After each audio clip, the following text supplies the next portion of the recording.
비행기 날개가 기울어서 이쪽이 너무 많아가지고 오늘 필리핀 자매들이 오늘 일한다고 해가지고 다 일가셨어요. 오늘은 봉독해드린 본문의 말씀을 중심으로 성탄절과 그 목적, 성탄절과 그 목적이란 제목으로 하나님 말씀 전하도록 하겠습니다. 여러분, 우리에게는 이 말씀 전하기 전에 믿음의 근성이 있어야 됩니다. 믿음의 근성. 오늘 이 말씀을 전하면서 제가 좀 오늘 몸 상태가 좀 좋지 않았는데 마음에 떡 떠오르는 장면이 하나가 있었어요. 제가 서울에 올라갔을 때 그때 굉장히 건강이 안 좋았는데 내가 건강이 안 좋은 거하고 또 믿음하고 또 하나님이 일하는 건 또 어떤 때는 별개더라고요. 나는 몸이 아파서 내 몸 하나도 어떻게 간수할 수 없는데 신방을 가가지고 아픈 분을 위해서 정말 간절히 기도했을 때 나 아픈 건 그대로 있는데 그분이 오랫동안 약봉지를 달고 갔던데 약봉지를 버리고 오셔서 그 다음 주일날 보니까.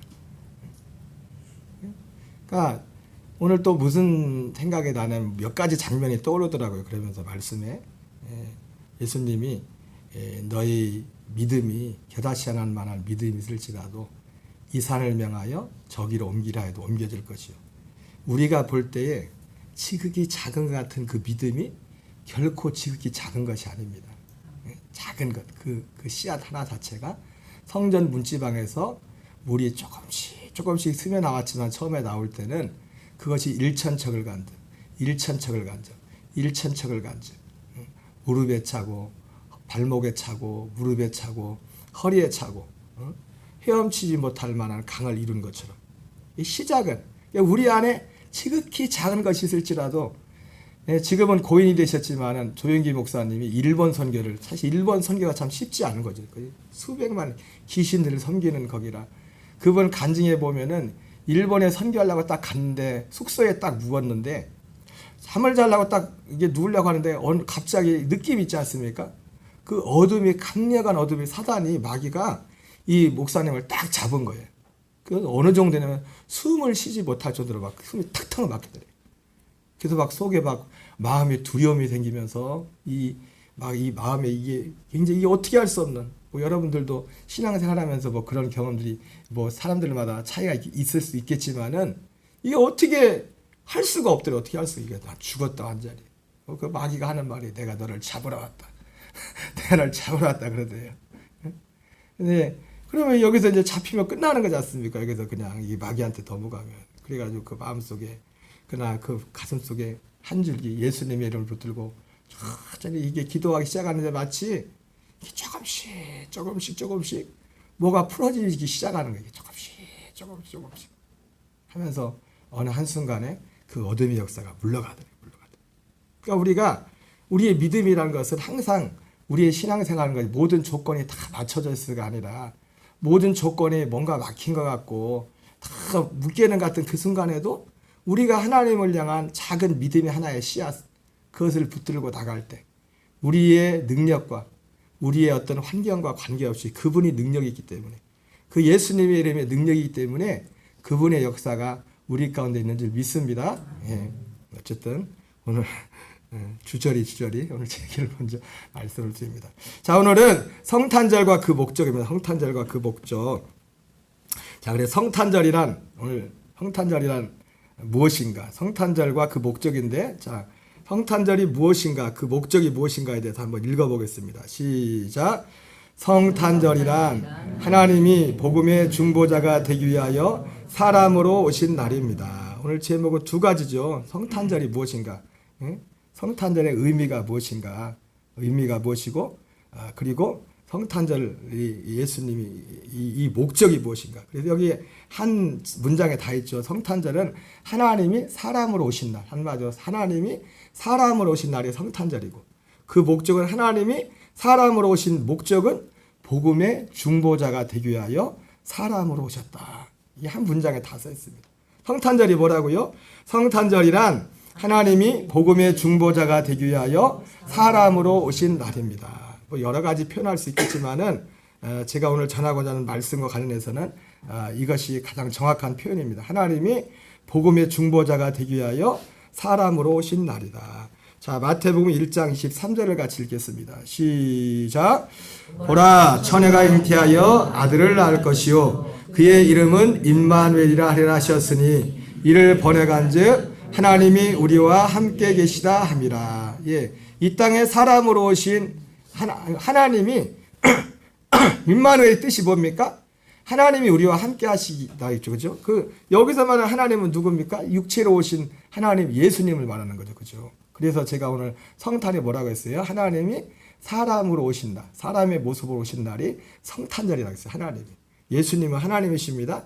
보라, 처녀가 잉태하여 아들을 낳을 것이요 그의 이름은 임마누엘이라 하셨으니 이를 번역한즉 하나님이 우리와 함께 계시다. 하나님이 바로 오늘 지금 사람의 모습으로 보신 그 예수님이 누구였냐면 하나님이었다는 거예요. 하나님. 그 하나님이 함께 계셨다는 겁니다. 자, 요한복음 1장 14절 같이 읽겠습니다. 시작. 말씀이 육신이 되어 우리 가운데 거하심에 우리가 그의 영광을 보니 아버지의 독생자의 영광이요 은혜와 진리가 충만하더라. 자, 여기서는 하나님이 여기서 말씀은 뭐냐면 요한복음 앞에 나오는 요한복음 1장 1절에 나오는 말이지만 이 말씀을 하나님이라고 했어요. 하나님. 그래서 말씀 하나님이 육신이 되어 우리 가운데 거하심에 사도 요한이 이렇게 표현하고 있습니다. 이 성탄절이 뭡니까? 바로 하나님이 사람으로 오신 육신을 입고 이 땅에 오신 날이 성탄절입니다. 요한 1장 14절은 그렇게 말씀하고 있어요. 빌립보서 2장 6절 8절을 같이 읽겠습니다. 시작. 하나님의 본체시나 하나님과 동등됨을 취할 것으로 여기지 아니하시고 종의 형체를 가지사 사람들과 같이 되셨고 사람의 모양으로 나타나사. 사도 바울도 이것을 이렇게 표현하죠. 그는 근본 하나님의 본체시나. 그러니까 예수님이 하나님이셨다는 거죠. 하나님의 본체시나 하나님과 동등됨을 취할 것으로 여기지 아니하시고 오히려 자기를 비워 종의 형체를 가지사 사람들과 같이 되셨고 사람의 모양으로 나타나사. 여기도 역시 하나님이 사람으로 오신 날, 사람의 몸을 입고 오신 그날이 성탄절이라고 말씀하고 있습니다. 자, 그런데 오늘 제목이 뭡니까? 성탄절과 그 목적이 뭐예요? 예수님이 하나님이 사람의 몸으로 오신 이 이유는 복음의 중보자가 되기 위해서 오셨다고 말씀하고 있어요. 자, 그러면 복음이 무엇인가? 복음이 무엇인가에 대해서 살펴보겠어요. 고린도서 4장 3절 4절을 같이 읽겠습니다. 시작. 만일 우리의 복음이 가리었으면 망하는 자들에게 가리어진 것이라. 그중에 이 세상의 신이 믿지 않은 자들의 마음을 혼미하게 하여 그리스도의 영광의 복음의 광채가 비치지 못하게 함이니 그리스도는 하나님의 형상입니다. 특별히 복음이라고 할 때 여기서 중요한 게 뭐냐면 우리의 복음이라. 우리의 복음. 여러분, 복음은 우리가 많은 사람들이 복음을 알아야 됩니다. 복음을 알아야 됩니다 하지만은 복음은 성경에 예수님이 전한 복음, 그리고 오늘 여기 우리 사도 바울이 말하는 우리 사도 바울과 디모데와 디도와 사도들이 전했던 그 복음, 우리의 복음을 말하는 우리의 복음. 그럼 이 복음이 뭔지를 알려면 사도들이 전했던 복음이 뭔지를 알아야 돼요. 사도들이. 우리는 사도들이 전했던 이 복음을 알아야 됩니다. 하나님이 사람의 모습으로 오신 이유는 뭐냐면 바로 이 사도들이 전했던 이 복음의 중보자가 되기 위해서 사람의 모습으로 예수님이 오신 것입니다. 그래서 우리는 이 복음을 알아야 되고 이 복음이 가렸으면 뭐래요? 이 복음은 누구에게 가려졌대요? 망하는 자들에게 가려진 거래요. 이 복음을 알아도 돼요? 몰라도 되고 알아도 돼요? 무슨 이상한가? 알아야 되는 거죠. 꼭 모르면 안 되는 거죠. 그죠? 왜? 이 복음이 가렸으면 망하는 자들에게 가려진 거예요. 망한대요. 이 복음을 모르면은. 이 복음이 어떤 복음이에요? 사도 바울이 전했던, 디모데가 전했던, 디도가 전했던, 사도들이 전했던 그 복음을 말하는 겁니다. 특별히 오늘 고린도 4장 3절 4절 이하에는 이 복음을 뭐라고 하냐면 하나님의 형상과 관련된, 그리스도는 하나님의 형상이라 말씀하고 있는데 뒤에 보면 알겠지만 고린도서 3장에서 2장에서는 이 복음을 뭐라고 하냐면 새 언약이라면 이 새 언약을 뭐냐면 의문에 속한 것이 아니라 영에 속한 것, 영으로 사는 것. 그러니까 복음이 뭐냐면은 영으로 사는 그 어떤 약속이 복음이에요. 영으로. 그러니까 사도들이 전했던 복음은 뭘 전했냐면 영으로 사는 것. 여러분, 사람이 영으로 사는 일들은요, 이 복음이 임하면서부터 영어로 사는 일이 시작됐어요. 그전에는 의문으로, 육으로만, 혼으로만 사, 혼으로만. 여러분, 다시 한번 말씀드립니다. 복음은 뭐냐면, 우리의 복음. 바로 이 사도들이 전했던 그 복음이. 그 복음을 전해, 그 복음. 예수님이 이 땅에 하나님의 사람의 모습으로 오신 이유는 바로 이 복음의 중보자가 되셔서 오셨다고 했어요. 그리고 오늘 사도 바울이 말했던 이 복음을 특별히 고린도 전서에서는 후서에서 이걸 뭐라고 하냐면 새 언약이라는 단어를 씁니다. 새 언약. 그래서 사도 바울이 우리의 복음이라고 했을 때 이 고린도서를 읽는 사람은 아, 사도 바울이 전했던 복음이 새 언약이구나. 그 앞에 있을 거거든요. 그래서 그 앞에서도 뭐라고 하냐면 우리는 하나님의 말씀을 혼잡하게 하지 않는다. 하나님의 복음은 정해져 있다고 말하고 있어요. 자, 히브리서 9장 15절 같이 읽겠습니다. 시작. 그는 새 언약의 중보자시니 이는 첫 언약 때의 범한 죄에서 속량 부르심을 입은 자로 하여금 영원한 기업의 약속을 얻게 하려 하심이라. 자, 여기서 그는 누굽니까? 그는? 여기서 그는요, 예수님인데 여기서 특별히 히브리서 9장 15절에서 그는 승천하신 대제사장신 예수님을 말씀하세요. 부활하시고 승천하신 대제사장신 예수님. 승천하시고 부활하시고 승천하신 대제사장 예수님조차도 뭐 새 언약의 중보자였어요. 새 언약. 새 언약이 복음이에요. 새 언약.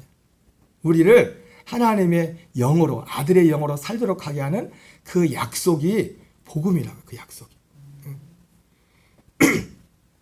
영원한 기업의 약속을 얻게 하려면. 그러니까 사도 바울이 했던 복음은 새 언약이라는 단어로 표현되고 있어요. 고린도전서에서. 그리고 히브리서에서도 히브리서 기자도 이것을 새 언약이라고 말하고 있고, 예수님은 새 언약의 중보자다. 특별히 여기서 말하는 예수님은 부활하시고 승천하신 대제사장신 예수님입니다. 대제사장신 예수님이 복음의 중보자가 되시면 제물로 오신, 사랑으로 오신 예수님은 뭐예요? 제물 대시 오신 거거든요. 제물로. 그럼 우리가 성막에 공부해 보면 알겠지만은 우리가 제사함 받는 데 있어서 중요한 두 가지 많은 것이 있지만 장소적으로 볼 때면 제단이 있고 성소가 있습니다. 두 가지 중요한 수단을 본다면 제물이 필요하고 그리고 대제사장이 필요한 것입니다. 그런 거예요. 어쨌든. 자, 고린도서 5장 16절 17절 같이 읽겠습니다. 시작. 그러므로 우리가 이제부터는 어떤 사람도 육신을 따라 알지 아니하노라. 비록 우리가 그리스도도 육신을 따라 알았으나 이제부터는 그같이 알지 아니하노라. 그런즉 누구든지 그리스도 안에 있으면 새로운 피조물이라. 이전 것은 지나갔으니 보라 새 것이 되었도다. 여러분, 복음은 뭐냐면 우리 사람들을요 새로운 피조물로 만드는 약속이 복음이에요. 새로운 피조물. 새로운 피조물. 우리 사람은 전에 없었던, 전에도 우리가 사람했지만 전에 없었던 새로운 존재로, 새로운 존재로. 이것은 엄밀한 의미에서 보면 아담과 하와가 범죄하기 이전에 그 모습과도 다른 모습으로 만든, 다른 모습으로. 그것이 새로운 피조물이라고 말씀하고 있습니다. 갈라디아 6장 15절 같이 있습니다. 시작. 아무것도 아니로되 오직 새로 지으심을 받은 것만이 중요하니라.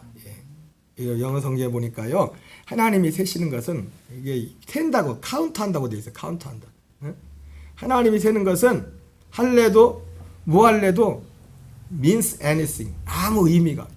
물론 이것은 육신적인 유대인들과 이방인들과 할례 받고 안 받고 그 싸움 때문에 그 얘기를 하는 건데, 할래도 무할래도 그건 그 아무 의미가 없어. meaning anything, means anything. 하나님이 세는 거는 오직 하나밖에 없어. 하나. A new creation. 새로운 피조물들. 하나님이 치는 건 새로운 피조물.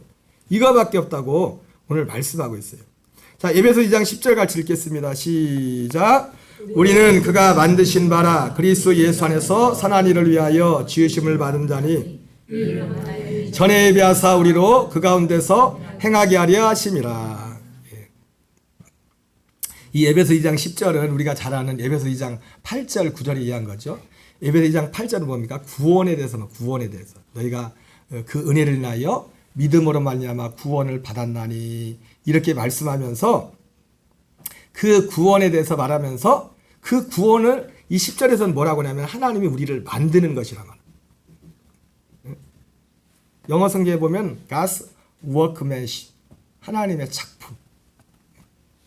구원이 뭐냐면 그가 우리를 만드는 거예요. 만드는 거. 만드신 바라. 우리는 그가 만드신 바라. 그리스도 예수 안에서 선한 일을 위하여 지으심을 받은 자니 이는 하나님이 전에 예비하사 우리로 그 가운데서 행하게 하려 하심이라. 그런데 이것은 하나님이 전에 예비했다. 전에 아주 전에 예비된 그 어떤 것이라고 말씀하고 있습니다. 자, 에베소 1장 4절 5절 읽겠습니다. 그러면 이것은 언제부터 예비된 건지 같이 읽습니다. 시작. 고 창세전에 그리스도 안에서 우리를 택하사 우리로 사랑 안에서 그 앞에 거룩하고 흠이 없게 하시려고 그 기쁘신 뜻대로 우리를 예정하사 예수 그리스도로 말미암아 자기의 아들들이 되게 하셨으니. 예, 하나님의 이 복음은요 창세전에, 예, 아까 앞에 나왔죠. 이는 하나님이 미리 예정하사 우리로 그 가운데서 행하게 하기 위함이라 그랬는데 미리 예정, 언제 예정하냐? 창세전에 예정했답니다. 그래서 5절에서는 그 예정의 내용이 그 기쁘신 뜻대로 우리를 예정하사 예수 그리스도로 말미암아 자기의 아들들이 되게 하셨으니. 그러니까 복음은 뭐냐면요, 예수 그리스도로 말미암아 사람들을 하나님의 아들들이 되게 하는 겁니다. 하나님의 아들들 되게 하는 것. 왜냐하면 하나님의 아들들 되게 한다는 건 한마디로 쉽게 말하면 하나님과 같은 씨를 준다는 겁니다. 씨를. 여러분 육신적으로도 자녀가 된다는 게 뭡니까? 친자식은? 요즘은 친자 확인하면은 물론 확인할 것도 없이 쳐다보기만 해도 누구 자식, 누구 아들, 누구 딸 이게 나오지만은 친자 확인이 정확하죠, 그죠? DNA, 예, 씨가 육신의 씨가 있단 말이에요. 육신의 씨. 하나님의 아들이 된다는 것은 뭐냐면요, 하나님이 어떤 우리에게 씨를 준다는 거예요. 씨를. 하나님의 씨를. 하나님의 씨. 그 하나님의 씨는 결국 하나님의 아들 그리스도죠. 그리스도가 그 하나님의 씨가 되는 거예요. 우리의 씨. 그 씨라는 것을 성경에서는 자손이라는 표현도, 성경에는 자손이라는 단어하고 씨라는 표현이 같은 표현. 씨라는 표현. 자, 로마서 8장 29절 같이 읽습니다. 시작. 하나님이 미리 하신 자들을 또한 그 아들의 형상을 본받게 하기 위하여 미리 정하셨으니 이는 그로 많은 형제들 중에서 맏아들이 되게 하려 하십니다. 자, 그래서 아까 하나님이 우리는 그가 만드신 바라. 이는 하나님이 전에 예비하사 우리로 그 가운데서 행하게 하려 함이라 그랬죠. 그죠? 하나님이 전에 예비한 것, 전에 예정한 것. 그게 뭐냐면 로마서 오늘 에베소 1장 4절 5절에 나오는 말씀 그것이 예정이고 로마서 8장 29절이 예정. 그 아들의 형상을 본받기 위하여 미리 정하신 이 예정. 여러분 사람들을 향한 모든 사람들을 향한 하나님의 예정은 이거 하나입니다. 창세전부터. 하나님이 우리를 이 세상에 보내신 목적이 이 하나의 예정을 이루기 위해서 이 땅에 보내신 거예요. 이 땅에. 디도서 1장 1절 2절 사도 바울이 사도된 목적을 이렇게 말하고 있어요. 같이 읽습니다. 시작. 하나님의 종이요 예수 그리스도의 사도인 나 바울이 사도된 것은 하나님이 택하신 자들의 믿음과 경건함에 속한 진리의 지식과 영생의 소망을 위함이라. 이 영생은 거짓 없으신 하나님이 영원전부터 약속하신 것인데. 자, 그래서 사도 바울은 이 바로 우리를 새로 지은 것, 새로운 피조물이 된다는 건 뭐냐면은 하나님이 우리에게 영생을 주는 것이라고 또 표현하고 있어요. 영생. 이 영생은 하나님의 아들의 생명을 말하는 겁니다. 하나님의 아들의 생명과 이 영생은 같은 거예요. 성경에서 영생이라고 할 때는 뭐냐면 하나님의 아들의 생명을 말하는 겁니다. 요한일서 5장 11절 13절에 아들이 있는 자에게는 생명이 있고 하나님의 아들이 없는 자에게는 생명이 없느니라. 내가 하나님의 아들의 이름을 믿는 너에게 이것을 쓰는 것은 너희로 하여금 너에게 영생이 있음을 알게 하게 합니다. 근데 그 하나님의 아들이 어디에 있는 거예요? 어디에 있어야 돼요? 어디에? 우리 안에 있어야 돼요. 우리 안에. 하나님의 아들이 우리 안에 계신 하나님의 아들. 이것은 거짓 없이 하나님이 영원전부터 약속하신 것이다. 이렇게 말씀하고 있습니다. 이 바로 이 영생에 관한 약속을 사도 바울은 복음이라 복음. 이게 택하신 자들의 믿음, 경건에 관한 진리의 소식, 진리의 지식. 여러분 우리가 복음으로 살라는 게 그러니까 경건에 관한 진리의 지식을 가지고 그 지식으로 살라는 거예요. 그 지식. 이 지식을 알아야 복음으로 살 수 있는 거예요. 복음으로. 요한일서 2장 24절 25절 읽겠습니다. 시작. 너희는 처음부터 들은 것을 너희 안에 거하게 하라. 처음부터 들은 것이 너희 안에 거하면 너희가 아들과 아버지 안에 거하리라. 그가 우리에게 약속하신 것은 이것이니 곧 영원한 생명이니라. 사도 요한도 같죠. 사도 요한이 전한 복음도 뭐예요? 사도 요한의 처음부터 사도 요한의 편지를 받는 사람들 입장에서는 들은 거지만 사도 요한 입장에서는 뭐예요? 전하는 거죠. 그죠? 너희는 처음부터 들은 것을, 너희는 내가 너희에게 처음부터 전한 것을 너희 안에 거하게 하라. 이게 받는 사람 입장에서는 처음부터 들은 것을 너희 안에 거하게 하라 이 말씀이고, 전하는 사도 요한 입장에서는 내가 처음부터 여러분에게 전하는 것을 여러분에게 거하게 하십시오. 그래서 그게 뭡니까? 25절에 그가 우리에게 약속하신 것은 이것이니 곧 영원한 생명입니다.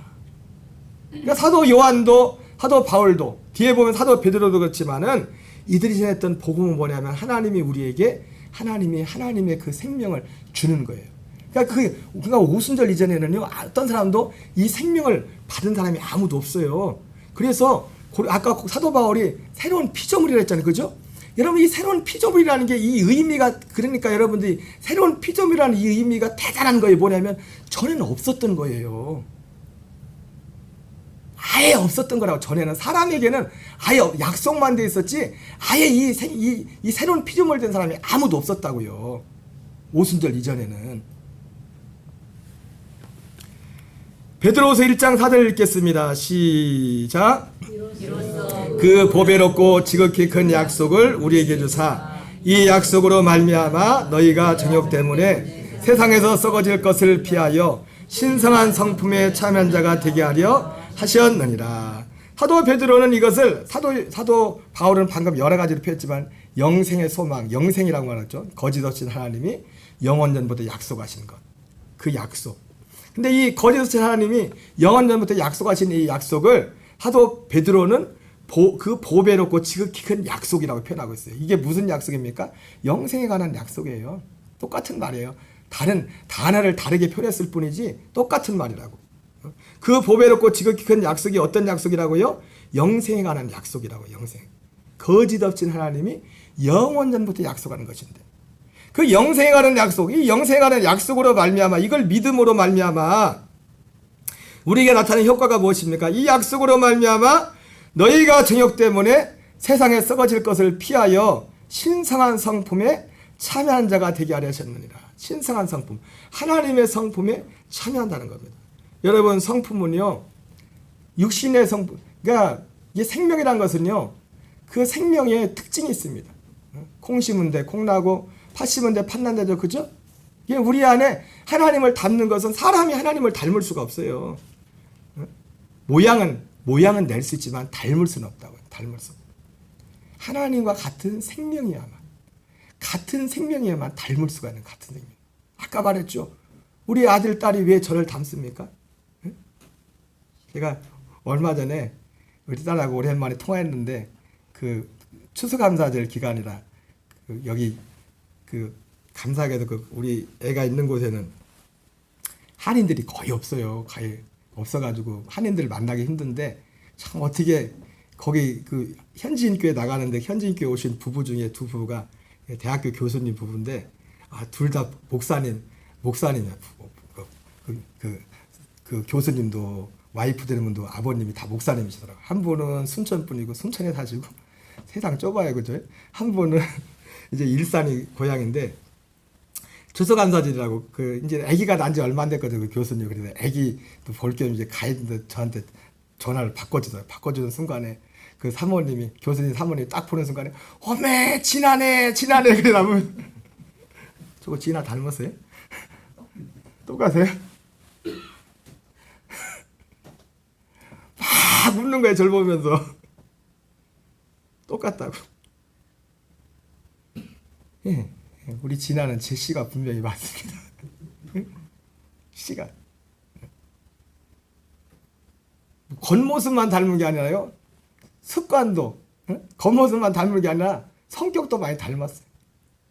우리 아들은 우리 집사람을 좀 많이 닮았고, 우리 딸은 저를 또 많이 닮았고, 성격도. 예. 왜요? 씨를 받았기 때문에. 이 씨 DNA를 받았기 때문에. 하나님이 우리에게 약속하는 것이 바로 하나님이, 이 사도들은, 아까 말했죠, 우리의 복음, 사도들이 전했던 복음은 뭐냐, 이 복음을 전했다. 이 복음. 베드로전서 1장 10절 12절 같이 있습니다. 시작. 이 구원에 대하여는 너에게 말 은혜를 예언하던 선자들이 연구하고 부지런히 살펴서. 여러분, 이 구원이 뭡니까? 이 구원 역시 방금 한 사도 베드로가 전했던 복음이에요. 이 구원. 베드로전서 1장 23절 25절에 보면 거듭나는 것. 거듭나는 것이라 해서 물과 성령으로 거듭나는 것. 너에게 전한 복음으로 거듭난다.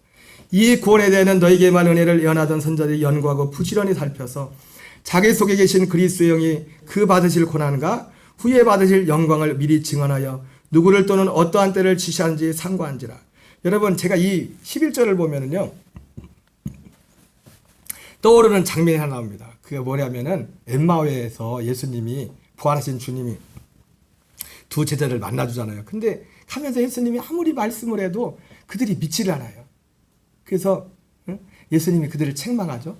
마음이 강팍하고 완고해서 선자의 말을 더디 믿는 자들이여. 그러면 예수님이 그 다음에 이런 말씀, 요거와 같은 맥락의 말씀합니다. 그리스도께서 고난을 받으신 후에, 고난을 받은 후 영광에 들어갈 것을 알지 못하느냐, 이렇게 봐요. 예수님이 고난 받으시고 영광 받으신. 여러분, 하나님이 우리를 향해 예정한 건 뭐냐면, 예수님이 십자가에서 고난 받은 것처럼 우리도 예수님의 십자가에서 우리도 죽고, 예수님이 십자가에서 고난 받으시고 끝났습니까? 영광에 들어갈 줄을 알지 못하였느냐. 영광에 들어가듯이 우리도 예수 그리스도와 함께 우리 옛사람은 십자가에서 죽고, 우리의 혼들은 영광에, 부활하신 주님과 함께 그 영광에 들어가는 것. 그 영광에 들어간 게 뭡니까? 그 생명을 받아서 그 생명에 연합해서 그 생명으로 사는 거예요. 그것을 알지 못하느냐, 이렇게 그 엠마오의 두 제자를 예수님이 책망했다고요. 오늘 예수님 믿는다고는 많은 분들 향해서 오늘 만나면 똑같이 얘기할 겁니다. 응? 내가 영광에 들어갈 것을 알지 못하느냐. 많은 분들이 예수님이 십자가에 죽으시는 것을 기억을 합니다. 그것을 바라봅니다. 그런데 내가 영광에 들어가야 된다는 그 사실을 몰라요. 내가 그리스도의 그 생명으로 살아야 된다는 그 사실을 믿지 않아요. 하나님이 정말 우리에게 약속하신 그 계획은 뭐냐? 바로 그 생명으로 사는 겁니다. 생명으로. 이것을, 이 구원을 위해서 사람들이, 얼마나 많은 선자들이 여기 나오죠. 연구하고 부지런히 살폈다고 했어요. 그런데 12절에 이 섬긴 바가 자기를 위한 것이 아니요 너희를 위한 것임이 계시로 알게 되었어요. 자기 때는 받지도 못할 것인데 장차 앞으로 올 누군가 그 사람들이 받을 것인데, 아까 말했죠. 이 사람들은 살아있을 때 새로운 피조물이 되지 못했어요. 새로운 피조물은 언제부터 새로운 피조물 되는 일이 라냐면 오순절부터 예수님이 죽으시고 부활하시고 승천하시고 영광 받으신 그 이후부터 그 일들이 일어나기 시작하는 겁니다. 히브리서 11장 39절 40절 읽겠습니다. 시작. 이 사람들은 다 믿음으로 말미암아 증거를 받았으나 약속된 것을 받지 못하였으니 이는 하나님이 우리를 위하여 더 좋은 것을 예비하셨은즉 우리가 아니면 그들로 온전함을 이루지 못하게 하려 하심이라. 여러분, 여기서 나오는 이 사람들이 누구예요? 앞에 베드로전서 1장에 나오는 선지자들이에요. 선지자들. 우리에게 임한 구원을, 지금 히브리서 11장 전체에 나오는 전체 명단들 있지 않습니까? 그 사람들이고, 베드로전서 1장으로 표현하면 많은 선자들이라고요. 연구하고 부지런히 살폈다. 우리에게 임할 구원에 대해서. 근데 그들은 받지 못했어요. 이 사람들은 다 믿음으로 말미암아 믿음의 평판이 좋다는 증거를 받지만 약속된 것이 뭡니까? 결국 그리스도를 받는 겁니다. 우리 안에 하나님의 아들 그리스도를 받는 거예요. 우리의 혼이 그리스도와 연합한 자가 된 거예요. 이게 진짜 임마누엘이에요. 이게 진짜 임마누엘. 예수님이 하나님의 사람으로 오신 그걸 임마누엘 했잖아요. 그죠?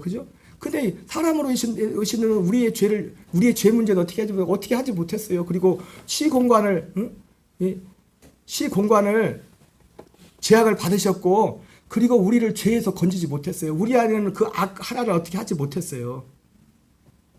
그러나 진짜 임마누엘 하시는 그분의 임마누엘이 우리 안에 이루어지면은 사도 바울의 고백처럼 내가 그리스도 예수와 함께 십자가에 못 박혀 죽었나니 그런즉 이제는 내가 사는 것이 아니라 오직 내 안에 그리스도께 사는 것이라. 이제 내가 육체 가운데 사는 것은 나를 사는 날 위해 자기 자신을 버리신 하나님의 아들을 믿는 믿음 안에 사는 것이라.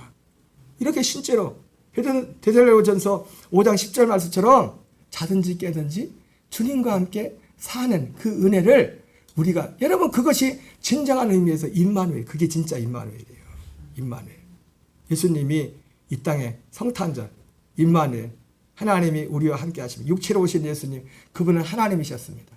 육신으로 이 공생의 3년여 동안 사람들과 함께 하셨습니다. 그러나 그분은 그 함께 하는 동안 우리를 죄에서 자유케 하지 못했습니다. 우리를 어둠에서 자유케 하지 못했습니다. 우리를 세상으로 결코 만들지 못하셨습니다. 예수님이 오신 것은 바로 이것을 만들기 위하여 예수님이 어떤 그 중보의 하나의 과정을 가기 위해서 사람의 몸을 입으신 것입니다. 그래서 예수님은, 사람으로 오신 그 예수님은 복음의 중보자라고 해요. 복음의 중보자. 사람으로 오신 예수님. 고린도서 11장 23절 24절 읽겠습니다. 시작. 내가 너희에게 전한 것은 주께 받은 것이니 떡을 가지사 축사하시고 떼어 이르시되 이것은 너희를 위하는 내 몸이니 기념하라 하시고. 자, 예수님이, 사람으로 오신 예수님이 복음의 중보자라고 했는데, 복음의 중보는 사람으로 오신 예수님의 몸과 피가 복음의 중보가 됩니다. 뭐라고요? 예수님의 몸과 피. 그래서 여기 24절에 이 성찬을 하면서 예수님이 뭐라고 합니까? 축사하시고 떼어 이르시되 이것은 너희를 위하는 내 몸이니 이것을 행하여 나를 기념하라. 예수님이 우리를 위해서 몸을 주셨어요. 몸을. 자, 25절 26절 같이 있습니다. 시작. 식후에 또한 그와 같이 잔을 가지시고 이르시되 이 잔은 내 피로 세운 새 언약이니 이것을 행하여 마실 때마다 나를 기념하라 하셨으니 너희가 이 떡을 먹으며 잔을 마실 때마다 주의 죽으심을 그가 오실 때까지 전하는 것이니라. 자, 그러면서 예수님 여기 25절 26절에서는 피를 말하죠. 23절 24절에서는 몸, 예수님의 몸, 그리고 예수님의 피. 그러면서 피는 피로 세운 새 언약이니 이것을 행하여 마실 때마다 나를 기념하라. 너희가 이 떡을 먹으며 잔을 마실 때마다 주의 죽으심을 그가 오실 때까지 전하는 것이니라. 자, 예수님이 그래서 몸을 주시는 이유, 죽으시는 목적도 목적지가 있어요. 히브리서 10장 9절 10절 읽겠습니다. 시작. 그 후에 말씀하시기를 보시옵소서 내가 하나님의 뜻을 행하러 왔나이다 하셨으니 그 첫째 것을 폐하심은 둘째 것을 세우려 하심이라. 이 뜻을 따라 예수 그리스도의 몸을 단번에 들이심으로 말미암아 우리가 거룩함을 얻었노라. 예. 하나님의 뜻은 뭐냐면 첫째 것을 폐하고 둘째 것을 세우는 것이라고 하고 있습니다. 예수님이 이 땅에 사람으로 오신 목적, 임마누엘, 하나님이 사람으로 오신 목적이 뭐냐면 바로 첫째 것을 폐하고 둘째 것을 세우기 위함입니다. 이것이 성탄절의 목적이에요. 성탄의 목적. 그러면서 10절에서 이 뜻을 따라, 이 뜻이 뭐예요? 앞에 나와 있는 것, 하나님의 뜻. 첫째 것을 폐하고 둘째 것을 세우는 건데 이 둘째 것을 다른 말로 새 언약이라고 합니다. 새 언약이라고 하는데 이 뜻을 따라서 예수님이 왜 죽으셨어요? 죽으시는 것도 그리스도의 몸을 단번에 들이심으로. 예수님의 몸을 왜 단번에 들이셨어요? 이 뜻을 이루기 위해서. 여기 앞에서도 고린도서 11장에서도 새 언약이니 내 피로 세운 새 언약이니 예수님의 피로 새 언약을 세운 새 언약을. 이것을 행하여 마실 때마다 나를 기념하라. 예수님의 몸과 피를 나누는 성찬을 하면서 왜 예수님의 몸과 피를 주신다고요? 새 언약을 이루기 위해서. 예수님이 몸과 피를 주신다는 이것을 기억하라는 거예요. 이것을. 그래서 이 뜻을 아는 것이 너무 중요한 것이, 자 보세요. 고린도서 11장 27절 같이 있습니다. 시작. 그러므로 누구든지 주의 떡이나 잔을 합당하지 않게 먹고 마시는 자는 주의 몸과 피에 대하여 죄를 짓는 것이라. 여러분, 주의 떡이나 잔을 합당하지 않게 먹고 마시는 게 뭐예요? 이 뜻이 왜 이 예수님의 몸과 피를 왜 이 성찬하는지 이 의미를 그 의미도 알지 못하고 먹고 마시면 그게 죄를 짓는 거예요. 예수님이 몸과 피를 주는 게 뭐예요?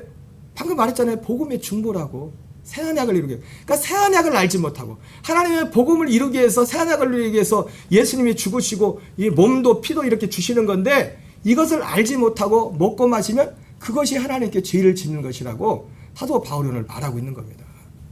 누구든지 주의 떡이나 잔을 합당하지 않게 먹고 마시는 자는, 이게 합당하지 않게라는 것은 여러 가지 의미가 있지만 그 가장 큰 중심이 뭐예요? 의미를 알지 못하고 왜 예수님이 죽으셨는지, 왜 예수님이 그 몸을 주셨는지, 왜 예수님이 그 피를 흘리셨는지 그것을 알아야 된다는 것입니다. 자, 그러면 예수님이 복음의 중보이신 예수님의 몸과 피인데 첫 번째 살펴본 것은 첫째 것을 피하시는 예수님의 몸입니다. 로마서 7장 4절을 읽겠습니다. 시작. 그러므로 내 형제들아 너희도 그리스도의 몸으로 말미암아 율법에 대하여 죽임을 당하였으니 이는 다른 이고 죽은 자 가운데서 살아나신 에 가서 하나님을 위하여 열매를 맺게 하려 함이라. 여러분, 이 약속을 믿고 예수님의 죽으심의 부활을 믿는 자들은요, 예수님의 몸으로 죽었잖아요. 몸을. 그러면 내 형제들아 너희도 그리스도의 몸으로. 여기서 말하는 그리스도의 몸은 어떤 몸이에요? 십자가 달리신 예수 그리스도의 몸을 말하는 겁니다. 그리스도의 몸. 십자가에 진 그 몸. 그 몸으로 말미암아 율법에 대하여 죽임을 당하였나니. 여러분, 이 약속을 믿는 자들은요, 이 약속을 믿고 예수님의 죽으심과 부활을 믿는 자들은 그리스도로 말미암아 율법에 대해 죽임을 당한 줄 믿습니다. 율법에 대해 죽임을 당했다는 게 왜 이렇게 중요하냐? 심판이 없다는 거예요. 왜? 심판을 받았기 때문에. 여러분, 율법 때문에 하나님이 심판하거든요. 근데 그 율법의 그 심판을 예수님이 몸으로 다 받으셨어요. 몸으로 다 받으셨고, 그 몸으로 받아말냐 그 이 약속을 믿는 자들도, 약속과 예수님의 죽으심과 부활을 믿는 자들도 똑같이 예수님으로 말미암아 그리스도의 몸으로 말미암아 율법에 대하여 죽임을 당하는 것입니다. 두 번째입니다. 두 번째, 죄의 몸이 장사돼요. 첫째 것을 폐하시는 것은, 이 첫째 것을 폐하는 예수님의 몸입니다. 예수님의 몸으로 율법의 저주를 폐하는 겁니다. 율법의 저주를. 두 번째는 우리의 죄의 몸이 장사되는 겁니다. 로마서 6장 4절 읽겠습니다. 시작. 그러므로 우리가 그의 죽으심과 합하여 세례를 받음으로 그와 함께 장사되었나니 이는 아버지의 영광으로 말미암아 그리스도를 죽은 자 가운데서 살리신 것 같이 우리로 또한 새 생명 가운데서 행하게 하려 하심이니라. 예수님의 몸으로 우리가 그의 죽으심과 합하여 세례를 받음으로 그와 함께 장사되었다. 이렇게 말씀했어요. 그의 몸으로 우리는 율법의 저주에서 심판에서 구원을 받습니다. 그의 몸으로 죽음에 연합한 우리는 우리의 죄의 몸이 죽은, 죄의 몸이 장사되는 거예요. 여전히 우리의 경험적 우리 속에 염려와 두려움과 다른 것들이 엄습해 올 수 있지만은 우리가 믿음으로 이 사실을 믿을 때 우리는 이 어둠에 대해서, 세상에 대해서 죽은 자로 살 수 있는 겁니다. 진리는 우리는 세상에 대해 죽은 자입니다. 사도 바울이 갈라디 6장 14절 말처럼 내 첫 번째 자랑은 그리스도의 십자가로 말미암아 세상에 대하여 죽임을 당했다. 세상에 대해서.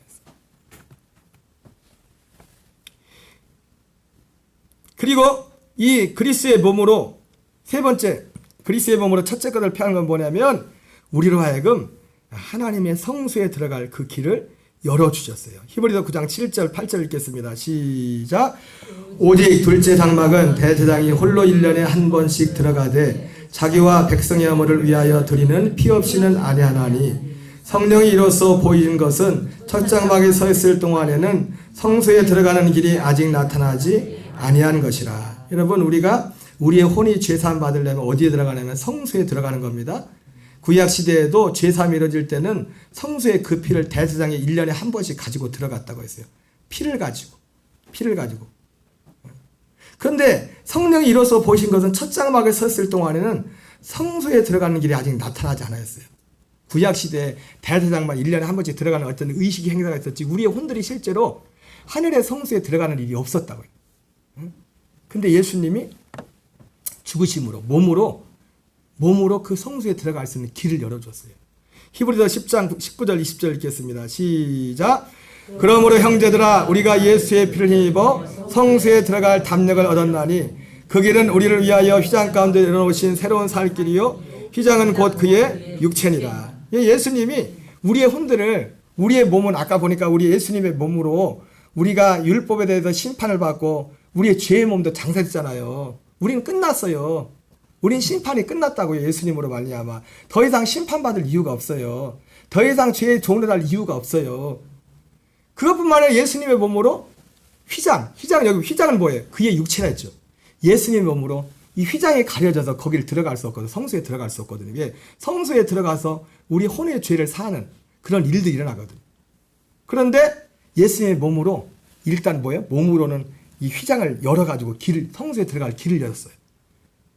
그리고 길을 열고 예수님의 핏길을 따라서 여기 보니까 우리 혼들이 눈에 보이지 않지만 예수님의 핏길을 따라서 예수가 우리의 피를 입어 성소에 들어갈 담력을 얻으니 그 피를 가지고 뒤에 보면 알겠지만 성소에 제장제도 그 피를 가지고 주님이 들어가잖아요. 성소로. 그러니까 우리 혼들도 담대함을 가지고 하나님 앞에 나가는 그 피를 따라서 예수님의 핏길을 따라서 성소에 들어가는 그런 일들이 일어나는 겁니다. 그래서 어쨌든 예수님의 몸으로 첫째 것을 폐함으로 우리에게 성소에 들어갈 그런 길이 열렸어요. 길이. 옛날에는 그냥 대제사장이 그것도 1년에 한 번, 그래도 유효기간에 1년에 한 번, 1년간은 그 일시적인 육체의 죄사함을 들어갔지만 영원한 죄사함을 해서 단 한 번 그 제사를 더 두 번 치를 것도 없어요. 영원한 죄를 위해서 죄사함을 해서는 두 번 할 것도 하고요. 한 번. 그러니까 구원파가 자꾸 막 옆에서 찌르는 거예요. 당신 죄 있냐 없냐 구원파. 그 사람들은 성소에 들어간 얘기도 하지도 않으면서도. 에베소 2장 11절 12절 같이 있습니다. 시작. 잠깐. 아니야. 이게 너무 길어요. 끝내야 되겠다. 이게 읽지 마세요.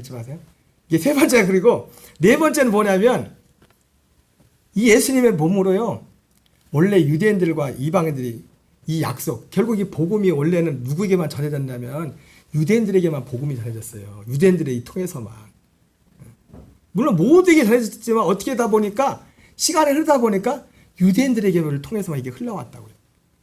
근데 그것이 이 복음이 예수님의 몸으로 말미암아 이방인과 그래서 유대인이 둘이었었는데 하나로 돼가지고 똑같이 이 하나님의 복음을 받을 수 있는 그 자리로 하나님이 인도하게 됐다고요.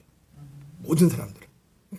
그래서 이 11절 12절이 그런 내용이에요. 먼저 읽겠습니다. 시작. 그러므로 생각하라. 너희는 그때 육체로는 이방인이요 손으로는 육체 행한 할례를 받은 무리라. 칭하는 자들로부터 할례를 받지 않은 무리라. 칭함을 받은 자들이라. 그때 너희는 그리스도 밖에 있었고 이스라엘 나라 밖에 사람이라. 약속의 언약들에 대하여는 유인이요 세상에선 소망이 없고 하나님도 없는 자이더니. 약속에 대해서 여기 이방인이고 할례 받지 않았고 약속에 대해서 이방인이었다고 했어요. 근데 예수님이 자 넘어가겠어요. 에베소 2장 16절 18절 보세요. 시작. 또 십자가로 이 둘을 한 몸으로 하나님과 화목하게 하려 하심이라. 원수인 것을 십자가로 소멸하시고 또 오셔서 먼데 있는 너에게 평안을 전하고 가까운 데 있는 자들에게 평안을 줬으니. 이 먼데 있는 자들은 누구죠? 이방인. 가까운 데 있는 유대인들이죠. 18절 시작. 이는 그로 말미암아 우리 둘이 한 성령 안에서 아버지께 나감을 얻게 하려 하심이라. 그러니까 예수님의 몸으로 유대인들과 이방인들이 다 아버지께로 같이 나갈 수는. 그러니까 아버지께 왜 같이 나가게 해요? 사도행전 11장 17절 18절 읽겠습니다. 시작. 그런즉 하나님이 우리가 주 예수 그리스도를 믿을 때에 신과 같은 선물을 그들에게도 주셨으니 내가 누구에게 하나님을 능히 맡겠느냐 하더라. 그들이 이 말을 듣고 잠잠하여 하나님께 영광을 돌려 이르되 그러면 하나님께서 이방인에게도 생명 얻는 회개를 주셨도다 하니라. 이방인에게도 하나님께서 이방인에게도 생명 얻는 회개를 주셨다는. 생명 얻는 일. 생명을 얻을 수 있는 하나님의 아들을 생명을 얻을 수 있는 그 길을 원래 유대인들에게만 그 약속들이 이어져 나왔었는데 그것을 이방인들에게 줬다. 무엇으로? 예수님의 몸으로. 십자가로 그 둘을 하나로 만들어서. 그래서 여러분 여기 17절에도 보면은 이 사도 베드로가 고넬료의 초청을 받고 복음을 전할 때 사람들이 성령이 막 방언을 하잖아요. 그래서 오순절 계통에서는 성령 받으면 꼭 방언해야 된다. 그게 아니에요. 왜 유대인들과 이 사람들이 똑같은 경험을 줘도 그 방언하는 그게 중요한 게 아니라 이것 때문에 똑같은 경험을 거기서 그렇게 준 거예요. 응? 유대인들만 아니라 이방인들에게도 하나님이 이 생명은 똑같은 생명은 회개를 주었다. 요것 때문에. 중요한 건 방언하는 게 중요한 게 아니에요. 방언이 중요하지 않다는 게 아니라 방언이 어떤 믿음의 척도가 아니라 뭐가 믿음의 척도예요? 이 생명이 척도라고요. 생명이. 생명 없는 회개를 이 이방인들에게도 주기 위함을. 봐라. 우리만 아니라 저들에게도. 생명 없는 회개가 누구에게만 있었어요? 유대인들에게만 이 약속이 있었어요. 그거 막 예배서 2장 16절 17절 봤잖아요. 십자가로 그것을 둘을 하나로 만들어서 다 같이 하나님께 나감을 얻게 해요. 하나님께 왜 나가요? 이 생명을 얻도록 하기 위해서. 그리고 예수님의 피로 우리를 영원한 죄의 속량을 이루십니다. 시간이 좀 지나서 뒤에 보면 보겠어요. 히브리서 4장 14절 히브리 4장 14절입니다. 시작. 그러므로 우리에게 큰 대제사장이 계시니 승천하시니 곧 하나님의 아들 예수라. 우리가 믿는 도리를 굳게 잡을지어다. 예수님 왜 승천하셨습니까? 대제사장 되셨어요. 왜? 히브리서 9장 12절 같이 읽겠습니다. 시작. 그리고 염소나 송아지 피가 자기 피를 가지고 단 한 번 지성소에 들어가셔서 우리의 영원한 구원을 획득하셨습니다. 영원한 속죄를 획득하셨다. 자기 피를 가지고 그 성소에 들어가서. 여러분 이것이 우리의 혼들의 소망이에요. 히브리서 6장 19절 20절 같이 읽습니다. 시작. 우리가 이 소망을 가지고 있는 것은 영혼의 닷 같아서 튼튼하고 견고하여 휘장 안에 들어가나니 그리로 앞서가신 예수께서 멜기세덱의 반차를 따라 영원의 대제사장이 되어 우리를 위하여 들어가셨느니라. 우리가 이 소망이 우리 혼들의 소망은 뭐냐면 멜기세덱의 반차를 예수님이 대제사장 되신 성소에 들어간 것처럼 우리도 그 길을 따라 들어가는 그 길을 따라. 아까 예수님이 그 길을 열어주셨죠, 그죠? 그 길을 열어가서 우리의 영원한 재산을 받고 약속의 자손 그리스도를 만나서 우리가 하나님의 아들의 생명으로 거듭난 새 언약이 우리 안에 이루어지는 그리스도의 형상을 닮는 하나님의 씨가 되는 생명이 되는 그 은혜를 베풀기 위함입니다. 여러분 이러한 것들이 왜 이렇게 중요하냐? 누가복음 17장에 예수님께서 바리새인들이 예수님께 와서 하나님의 나라가 어떻게 임하나이까 물어보았을 때 예수님이 뭐라 합니까? 하나님의 나라는 볼 수 있게 하는 것이 아니요 또 여기 있다 저기 있다 하지도 못하니 하나님의 나라는 너희 안에 있는 것이라고 했죠. 그렇죠? 여러분 우리가 하나님 나라 예수님이 이 땅에 성탄절 예수님께서 이 땅에 하나님의 사람의 모습으로 오신 이유는 복음의 중보. 복음은 결국 뭐냐면 우리가 하나님 나라에 대해 사는 겁니다. 그 중보를 위해서. 이런 것들 하나하나가 왜 이렇게 중요하냐? 하나님 나라 우리 안에 이루어지는 것이 눈에 보이지 않는 내용들이기 때문이에요. 이 눈에 보이지 않는 이 내용들을 실제로 하나하나를 내 믿음으로 취할 때 내 안에 이것이 실제적으로 역사하고 우리의 진정한 임마누엘 하나님의 나라는 먹는 것과 마시는 것에 있지 않고 오직 성령 안에서 의와 희락과 평강이라는 말씀처럼 하나님의 생명으로 세상을 이기는 죄를 이기는 어둠을 이기는 그런 일들이 우리의 삶 속에 일어나는 것입니다. 아멘이십니까? 예. 이것 때문에 우리가 이러한 것들을 하나하나를 세세하게 알고 이것을 믿어야 돼요. 왜? 사도들은 이것을 전했대. 이런 내용들을 전했대. 이런 내용들을. 이것이 하나님이 사람으로 이 땅에 오신 목적입니다. 이 일을 이루기 위해서. 오늘 우리 성탄절을 앞두고 사람들 성탄절 되면 예수 안 믿는 사람이 더 좋아해요. 뭘 그렇게 좋아하는지. 여러분 우리 성탄이 기쁜 이유는 뭡니까? 이거 하나 때 이 뜻이 우리 예수님이 이 뜻을 이루러 오셨기 때문에 성탄을 기뻐하는 거예요. 이것도 모르고 예수 믿으면서 기뻐하는 사람 뭐래요? 아까 성찬을 합당하지 않게 한다는 하나님 앞에 범죄하는 거랬잖아요. 이것도 모르고 그냥 기쁘다 하면 그게 하나님 앞에 범죄하는 거래요. 그게 하나님 앞에 죄 짓는 거래요. 하나님을 기쁘시게 하는 성탄 되시기를 주의 이름으로 축원합니다. 우리 찬양하겠습니다.